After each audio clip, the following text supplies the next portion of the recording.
नमस्कार, मी सुवर्णा जोशी. स्पेशल रिपोर्टमध्ये आपल्या सगळ्यांचं स्वागत. सुरुवातीला बातमी पाहणार आहोत एका व्हायरल व्हिडिओची.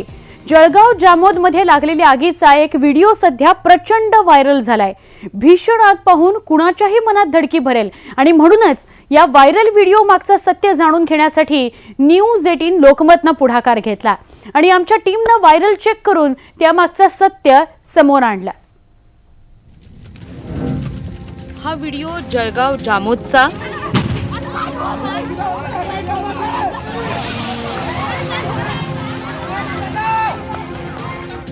घरांना भीषण आग.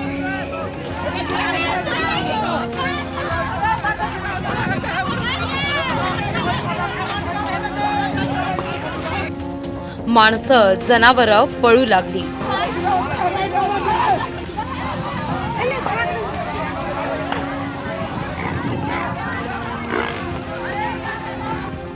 आग शमवण्याकरता शर्थीचे प्रयत्न.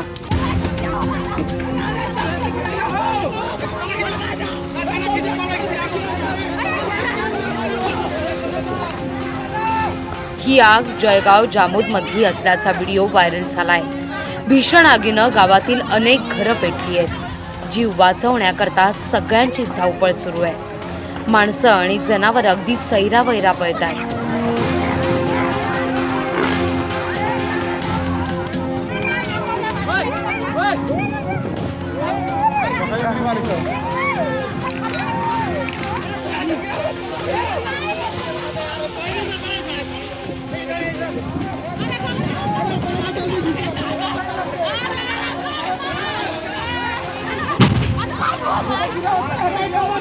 त्यातच सिलेंडरचे स्फोट होऊन आग भडकत चालली आहे. तसंच भीतीमध्ये भर पडत चालली आहे.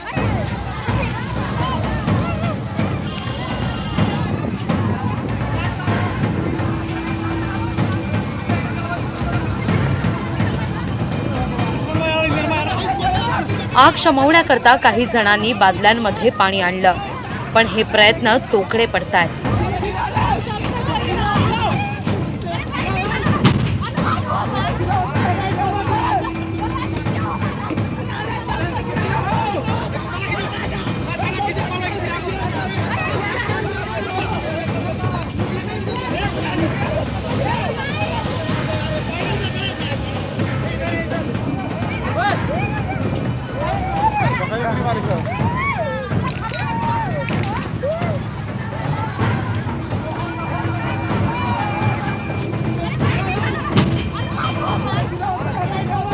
आगीचा हा व्हिडिओ व्हायरल झाल्यानं न्यूज 18 लोकमतची टीम घटनास्थळाकडे रवाना झाली.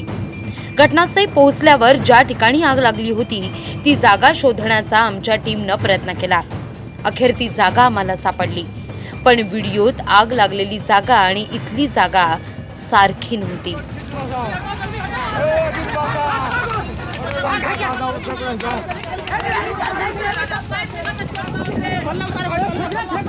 बुलढाणा जिल्ह्यातील जामोद या गावामध्ये जी भीषण आग लागली त्या संबंधाने जो व्हिडिओ सोशल मीडियावर व्हायरल होत आहे त्या व्हिडिओचा आणि जामोदच्या आगीचा कोणताही संबंध नाही. जामोदच्या आगीमध्ये जे 4 कुटुंब भस्मसात झालेले आहे त्यामध्ये त्या घरांचं 100% नुकसान झालेलं आहे. त्यांना मदत द्यायची सोडून सोशल मीडियावरती दुसरेच पुढचे व्हिडिओ प्रसारित करून जनतेमध्ये जे संभ्रमाचं वातावरण तयार करण्यात येत आहे. जामोदमध्ये एक घरगुती गॅस सिलेंडर स्फोट होऊन 3 घरे आणि एक गायवाड्याचं मोठ्या प्रमाणात नुकसान झालं. या संदर्भातील एक सोशल मीडियावर सध्या एक व्हिडिओ व्हायरल होत आहे. त्या व्हिडिओचा या घटनेशी काही तीळमात्र संबंध नाही.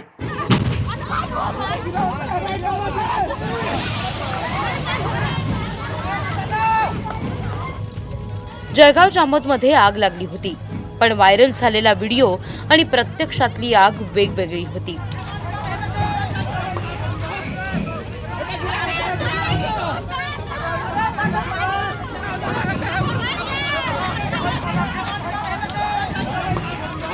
व्हायरल झालेला व्हिडिओ आमचा नाही, पण जळगाव जामोदमधल्या आगीचा हा खरा व्हिडिओ आमच्या जवळ आहे आणि तो तुम्हाला स्क्रीनवर दिसतोय.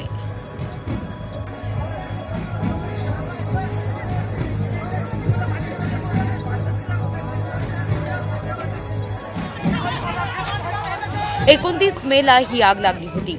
आगीत 4 घरांचं नुकसान झालं. आगीत सुमारे 12 लाखांचं नुकसान झालं होतं। अग्निशमन दल स्थानिकांनी आग नियंत्रणात आणण्याकरता अगदी कसोशीनं प्रयत्न केले। आगीचं घटनास्थळ आमच्या टीमनं शोधून काढलंय। एकंदरीतच सोशल मीडियात व्हायरल झालेल्या या व्हिडिओचा दावा व्हायरल चेकमध्ये खोटा ठरलाय।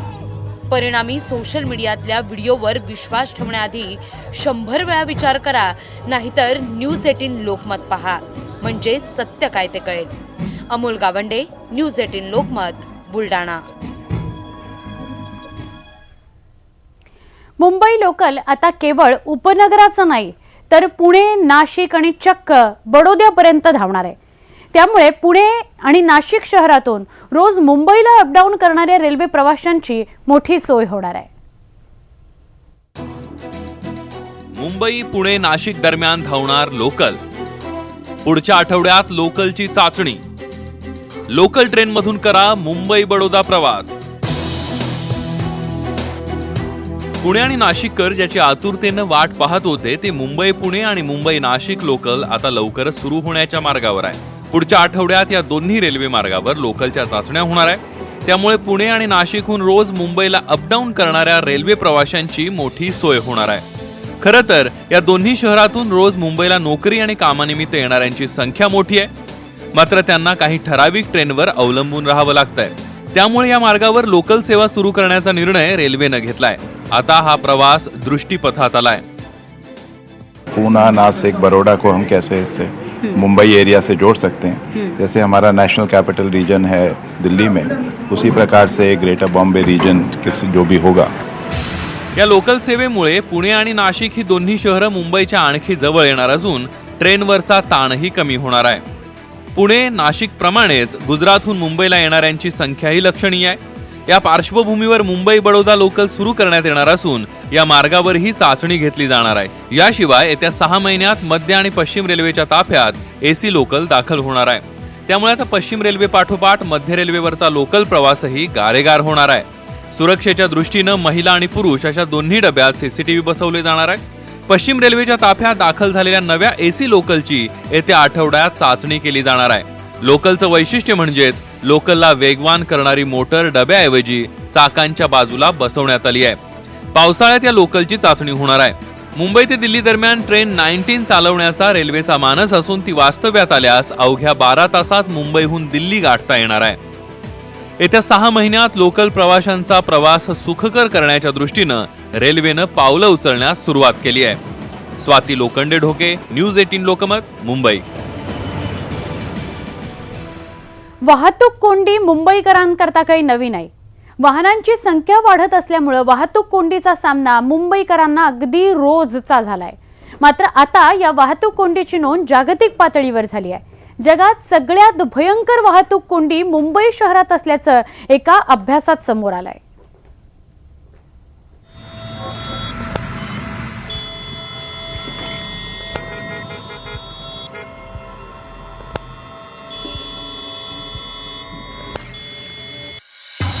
वाहतूक कोंडीत मुंबईचा जगात डंका। मुंबईतील वाहतूक कोंडी सगळ्यात भयंकर। वाहतूक कोंडी मुंबईकरांच्या अंगवळणी।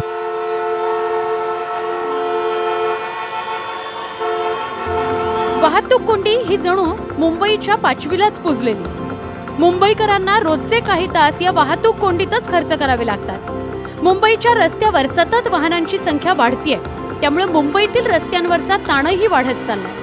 वाहतूक कोंडीमुळे वाहतुकीत तासनतास अडकण्याची सवयच आता मुंबईकरांना झाली आहे। मुंबईतील या वाहतूक कोंडीची नोंद आता जागतिक पातळीवरही झाली आहे। त्याच्यासाठी सार्वजनिक व्यवस्था ही त्यातल्या त्यात शासनाने मजबूत करावी, जेणेकरून बस, रेल्वे सर्व्हिस सुधारायला काय हरकत नाही।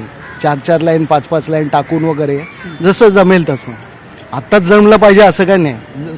सुधारणा ही थोडा वेळ लागतो थोडा, पण ही मात्र करायलाच पाहिजे। Mumbai like you know is a home to an urban forest. पूरी दुनिया में कहीं नहीं है शहर के बीचों बीच एक जंगल, और हमारे पास है वो चीज़। लेकिन the fact that best BEST ये आपका ट्रैफिक का सल्यूशन है, ये एक ही सल्यूशन है, इसको छोड़ के दूसरे कोई सल्यूशन नहीं है। सारे ट्रैफिक जनरेटिंग कॉजेज हैं।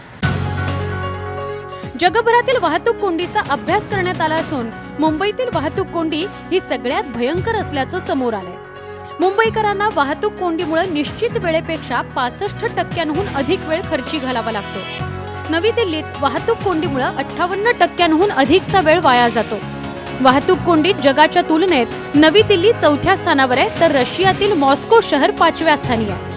जगातील इतर शहरांचा विचार केला तर कोलंबियातील बगोटा शहरात 63%, पेरूतील लिमा शहरात 58% वेळ हा वाहतूक कोंडीमुळे खर्च होतोय. टोमटोम ट्रॅफिक इंडेक्स 2018च्या अभ्यासातून ही बाब समोर आली आहे. जगभरातील 400 शहरांचा GPS च्या माध्यमातून वाहतूक कोंडीचा अभ्यास करण्यात आला. तसंच वाहतुकीचा वेग आणि वाहतूक कोंडीचीही पाहणी करण्यात आली आहे.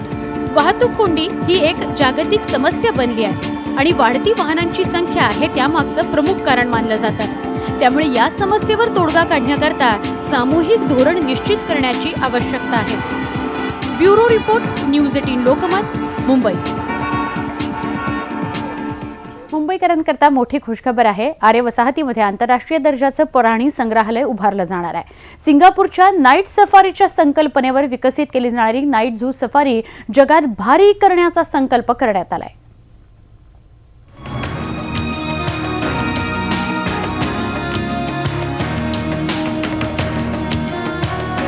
मुंबईकरांनो, सिंगापूरची प्रसिद्ध नाईट सफारी आता आपल्या मुंबईत अनुभवता येणार आहे. नाईट सफारीत प्राण्यांना बघण्याचा आणि फिरण्याचा आनंद काही औरच असतो. सिंगापूर सारखी आंतरराष्ट्रीय सफारी लवकरच आपल्या शहरात अनुभवता येईल. त्यामुळे देशविदेशातले पर्यटक मुंबईकडे आकर्षित होतील.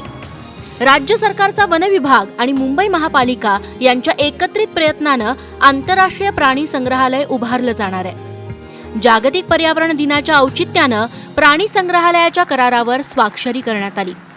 भायखळ्यातल्या जिजामाता उद्यानाच्या प्राणी संग्रहालयाची विस्तारित शाखा आरे कॉलनीत असणार आहे. तिथं माळढोक, रानगाय सोडण्यात येणार आहेत. दुर्मिळ प्राण्यांची वाढ करण्यासाठी देखील प्रयत्न केले जाणार आहेत. आपल्या युतीच्या वचननाम्यात सुनील भाऊ हे वचन आहे. आरे कॉलनी आहे, संजय गांधी नॅशनल पार्क आहे, तिकडे एक अतिउत्तम प्राणी संग्रहालय करू एक वचन आहे. पण होतं असं की आज जसं वन विभाग आमच्या सोबत आहे, वन विभागाबरोबर जर का वन विभाग सोबत आला तर त्या कामाला काहीतरी अर्थ असतो. दरम्यान जिजामाता उद्यान आरे वसाहतीत हलवण्याचा घाट असल्याचा विरोधकांचा आरोप आहे. जिजामाता उद्यानाची मोक्याची जागा विकण्याचा डाव असल्याचा आरोपही केला जातोय. मात्र हे सर्व आरोप बिनबुडाचे असल्याचं स्पष्ट करण्यात आलंय. हे एक चालतं बोलतं प्राणीशास्त्राचं विद्यापीठ होणार आहे. इथं काही ब्रीडिंग सेंटर होणार आहे. जे संजय गांधी नॅशनल पार्कमध्ये आपण नैसर्गिक वातावरणामध्ये जे प्राणी आहेत ते बघतो, पण यामध्ये सर्वच दुर्मिळ प्रजातीपासून सर्व प्राण्यांचं अध्ययन तिथं होणार आहे. आणि म्हणून मला वाटतं की संवादातून पूर्ण माहितीनंतर विरोध करणारे सुद्धा याचे समर्थक होते. आंतरराष्ट्रीय प्राणी संग्रहालयासाठी राज्य सरकार आणि पालिकेत 99 वर्षांच्या कालावधीसाठी 1 रुपया इतक्या नाममात्र भाडेतत्वावर जागा पालिकेला हस्तांतरित करण्यात येईल. जागा हस्तांतरित केल्यापासून 4 ते 5 वर्षात प्राणी संग्रहालयाचा विकास करण्यात येईल. त्यासाठी 500 कोटींचा खर्च अपेक्षित आहे. एकंदरीतच आता मुंबईत पेंग्विन आहेत, जिजामाता उद्यान आहे, आता त्याच्या जोडीनं आंतरराष्ट्रीय दर्जाचं प्राणी संग्रहालय विकसित होणार आहे. त्यामुळे मुंबईत पर्यटनासाठी येणाऱ्या आंतरराष्ट्रीय पर्यटकांसाठी ही मोठी पर्वणी ठरणार हे नक्की. प्रणाली कापसे, न्यूज 18 लोकमत, मुंबई.